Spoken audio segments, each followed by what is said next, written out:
The truth is, if you are considering selling your home for sale by owner, you could be leaving thousands on the table. Let's talk about it. Now, for some of you that don't know me, I never stop working. In fact, the very first picture that the wife and I took on this vacation is this one. Yep, that is the first one.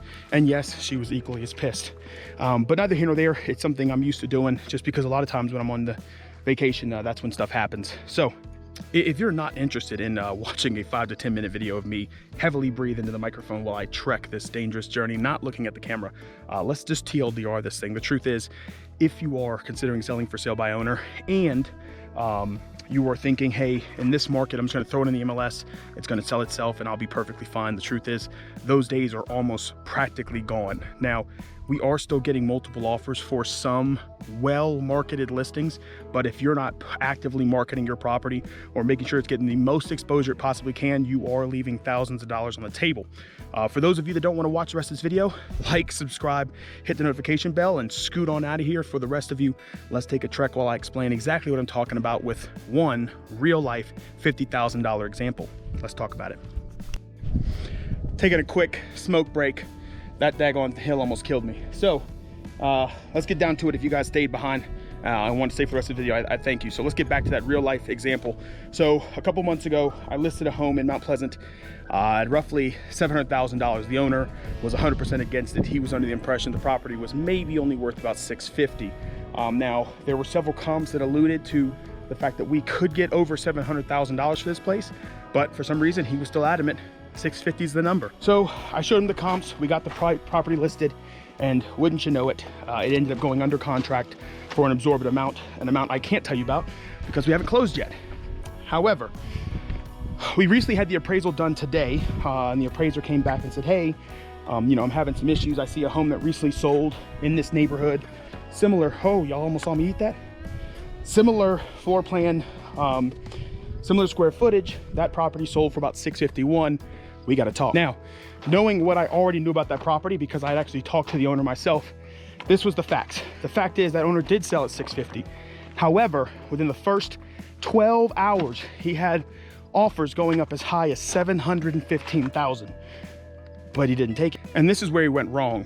The truth is, he didn't accept that offer because it had a home to sell contingency, and he was nervous. He was nervous that that home wouldn't sell, it wouldn't close, and he would ultimately be sitting on a listing back on the market. The truth is though, having an agent in his corner, an experienced agent, could have easily calmed his mind, gave him the reassurance that he needed to know that that deal was a great deal.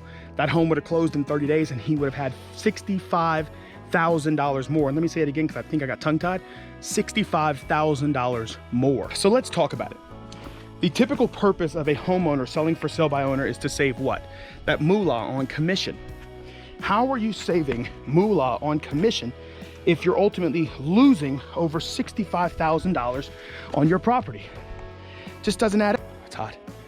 Had he have worked with an agent like myself, I would have been able to calm him down, bring him in, done the market research on the subject property that was to be listed, and told him, hey man, that property's gonna sell average market 3 to 4 days. Let's take that offer.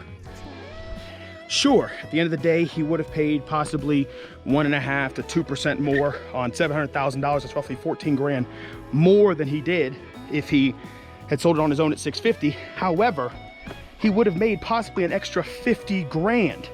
Now, I don't know about you, but if I'm selling my property with the intentions on making as much money as I can, $50,000 is a lot of money. I'm waiting for everybody else to catch up, so I'll take a brief break. So the moral story is this. If you are considering selling for sale by owner, at least take the time to consult with an agent and find out, first and foremost, whether they would be willing to negotiate with you as far as the potential commission, and find out if working with them makes more sense than selling it on your own and possibly losing $50,000. This doesn't make fiscal sense. So that is my Red Canyon TED Talk. I appreciate you guys for watching and finishing this video if you did indeed do so. I do apologize. This is probably going to be one of the lowest quality videos, only because A, I don't want to break an ankle, and B, I did not bring any of my equipment out here, so all of this will get edited with my cell phone. So if you guys caught some value, if you're interested in selling your home and considering going for sale by owner, click the link in the description below. I did put in my FSBO marketing toolkit. This is 100% free to you guys, so take advantage of that. Let me know if you have any questions. I'd love to talk to you. And if you are considering selling for sale by owner, feel free to give me a call. Let's talk about your property, see what it could be worth, and see if selling with an agent makes more sense than selling on your own, losing $50,000. Let's talk.